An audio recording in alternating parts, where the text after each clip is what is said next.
Bom dia, turma. Tudo bem com vocês? Estamos aí para a nossa orientação diante do plano de estudo tutorado do primeiro ano do ensino médio, com o objetivo para orientar vocês em relação às atividades de sociologia do PET. Neste vídeo, orientaremos aqui a semana 1, Introdução ao ensino de sociologia e instituições sociais, do material do primeiro ano do ensino médio. Na abordagem das atividades aqui, é importante entendermos o que é a sociologia, a sua origem e seus principais autores clássicos. Peço a vocês que leiam o material para realizar as atividades, mas vamos lá ajudar nas atividades. Na primeira atividade, temos aqui uma reflexão. A sociologia é uma ciência criada no século XIX, em um contexto de grandes mudanças sociais e econômicas, com a explosão da Revolução Industrial e amplo progresso das ciências. E aí temos a nossa pergunta: qual é o objeto de estudo da sociologia? É importante aqui lembrarmos que a sociologia é a ciência que busca entender as relações sociais, principalmente os fenômenos que acontecem na sociedade. Esse ponto é fundamental para responder essa questão. Se você observar as alternativas, chegaremos muito fácil a essa resposta. Na questão D, por exemplo, temos aí analisar as sociedades primitivas. Por mais que a sociologia busca compreender a sociedade primitiva, em alguns contextos, não é o foco central das ciências sociais, não é o objeto geral das ciências sociais, da sociologia. Na questão C, estudar as plantas e os animais. Sim, o estudo das plantas e animais está uma abordagem muito distante aqui para nós das ciências sociais, mas em um momento ou outro ele pode estar relacionado, mas não é o nosso objeto específico. Questão B, estudar o passado do homem. Por mais que o contexto histórico, refletindo o passado, faz parte dos estudos também das ciências sociais, também não é nosso objetivo aqui em análise. E vamos lá. Questão A. Analisar os fenômenos sociais. Lembrando no início da nossa fala, a base das ciências sociais tem como seu objeto de estudo os fenômenos sociais. Questão 2. O que é fugir do senso comum? O que é o senso comum? Primeiramente, vamos pensar essa questão. O senso comum é o princípio da ideia, campo onde temos ali um conhecimento geral das coisas, sem aprofundar. Quando falamos senso comum, é importante entender que todos nós partimos pensamentos do senso comum, principalmente daquilo que a gente não domina ou não conhece, marcado pelo achismo ou por algo que não está tão profundo, também no campo empírico, de saber fazer, mas não saber como explicar fazer. Quando a gente fala dessa questão do senso comum, é importante entender que o senso comum ele faz parte do nosso cotidiano.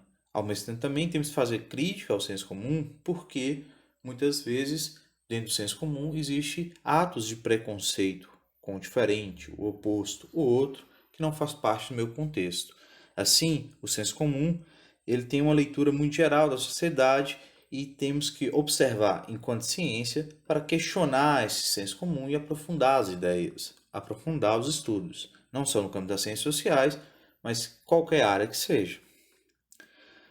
Vamos lá então para a nossa pergunta. Esse fugir aqui que se pede, é importante entender que é sair para uma linha de pensamento mais crítico, mais analítico, científico, aprofundar as ideias, é fugir do senso comum. Na nossa primeira alternativa, temos aí pensar igual a todos, buscando não se diferenciar da opinião da maioria.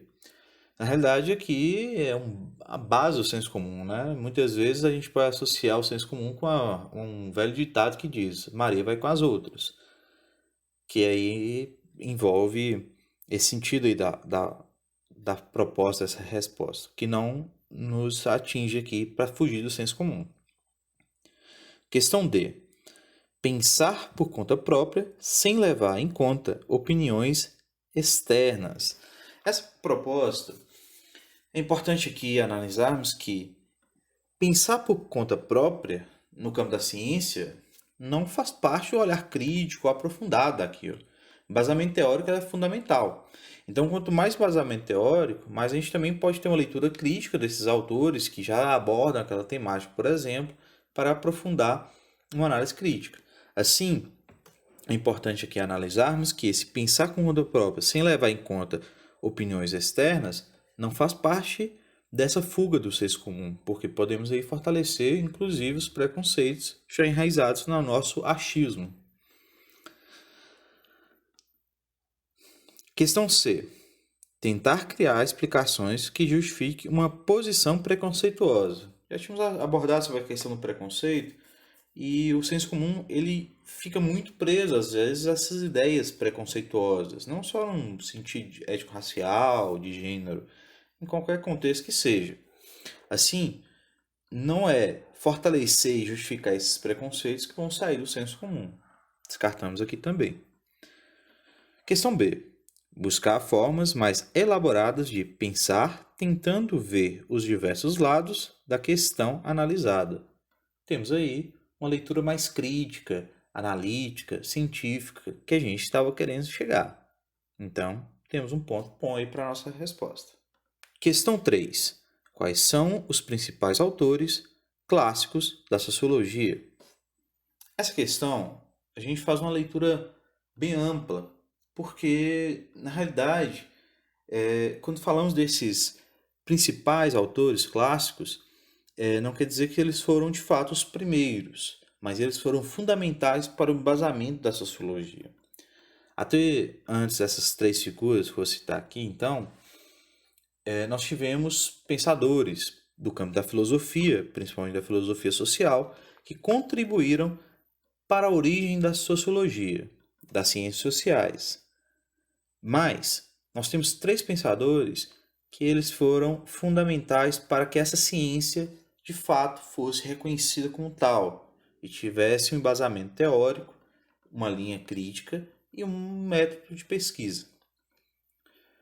Vamos então analisarmos essas questões para podermos aprofundar nesses três pensadores. Na letra A, nós temos aí três pensadores para analisarmos. O primeiro é Karl Marx. Quando falamos de Karl Marx, temos aí uma grande figura do campo da filosofia, da economia, que contribuiu muito para uma linha de pensamento que atingiu várias ciências, principalmente as ciências sociais, no campo do senso crítico, uma leitura mais árdua, uma leitura mais profunda, uma criticidade diante da sociedade capitalista. Freud foi um dos grandes nomes da psicanálise da história e tem uma grande contribuição também para o olhar das ciências humanas, das ciências sociais. Porém, ele não entra aqui como nossos autores clássicos da sociologia. Emile Durkheim. O francês Emile Durkheim é considerado aí um dos percussores do método sociológico. Ele é uma das figuras importantes para a nossa leitura, porque além de ser considerado um dos primeiros sociólogos, de fato, com metodologia científica, ele também foi fundador da primeira escola de sociologia no mundo, no território francês. Questão D. Freud, que já explicamos aqui, Newton, um dos grandes nomes aí da física, da ciência da natureza, que contribuiu para uma leitura ampla no campo da física, e, novamente, Karl Marx. Mas não completamos aqui nossos três pensadores. Questão C. Freud, Newton e Dalton. Freud e Newton já explicamos aqui. Dalton, outro grande nome aí da ciência da natureza, campo da química, da física, não entra também aqui como nossos autores das ciências humanas, das ciências sociais, da sociologia especificamente, claro. E por fim, Marx, Durkheim e Max Weber. Outro alemão aqui, junto com Marx. Max Weber foi um dos percussores aí dos estudos da sociologia. Por mais também, como Marx não era de fato um sociólogo, mas contribuiu muito para métodos científicos para a sociologia, trazendo aí uma linha de pensamento fundamental aqui na base da sociologia clássica, junto com Karl Marx e M. Durkheim. Lembrando vocês que esses três pensadores não atuaram juntos, não tem ligações diretas entre eles, mas são fundamentais aqui para a nossa leitura. Atividade 4. Quais os temas estudados pela sociologia? Essa chart abaixo faz referência. Essa imagem ela traz uma leitura bastante crítica e podemos analisar vários fatores por trás dela. Nós temos aqui duas realidades diferentes, onde podemos retratar fatores étnico-raciais, fatores de classe, podemos observar cenários e contextos diferentes, e a crítica maior aqui exposta à ideia de acesso a bens de consumo. Quando temos um jovem com aparentemente de uma condição financeira melhor e acesso melhor na sociedade, menciona ao tocar o seu telefone em sua bolsa, dizendo: meu iPhone está tocando. No outro contexto, nós temos um jovem, aparentemente em um grande estado de miséria, que observa sua barriga que está gemendo e fala: meu iPhone está tocando. Essa leitura, então, vamos lá para as alternativas para analisarmos então o que nós estamos falando aqui nas ciências sociais, na sociologia. Letra A. Desigualdade social e violência contra a mulher. Não temos aqui uma expressão específica da violência contra a mulher. Assim, descartamos essa questão por esse fator. Questão B. Violência contra a mulher e desigualdade racial. Por mais que nós temos aqui uma situação oposta, aparentemente, de jovens brancos e jovens negros, retratado nessa imagem, não é um foco tão grande falar da desigualdade racial. E descartamos aqui diretamente essa resposta por causa da violência contra a mulher, que não é expressa de forma alguma aqui na imagem. Questão C. Diversidade cultural e violência contra a mulher. Novamente descartamos uma questão por conta do tema violência contra a mulher. Então chegamos na questão D. Desigualdade social e violência urbana. Nós temos aí uma expressão muito clara da desigualdade social. Um jovem com acesso a bens de consumo, como o iPhone citado, e um jovem em extrema pobreza que nem tem o que comer. Também observamos uma violência urbana. A pobreza e a fome são violências que caracterizam muito o contexto histórico da urbanização, as desigualdades sociais acentuadas no acesso ao consumo. Por mais que essa desigualdade aconteça em cidades menores, no interior ou no espaço rural, a grande pobreza e fome, marcada pela falta de acesso e pela desigualdade, onde um grupo tem acesso a muito e outro grupo não tem acesso a nada, se torna um exemplo de violência urbana presente. Então, chegamos a um ponto da nossa reflexão. Pessoal, chegamos então ao nosso final do vídeo. Uma orientação para vocês é esse modelo de gabarito. Como eu quero que vocês respondam aí no seu caderno as atividades, montem um pequeno gabarito, pode ser parecido com esse ou de uma forma mais prática para vocês.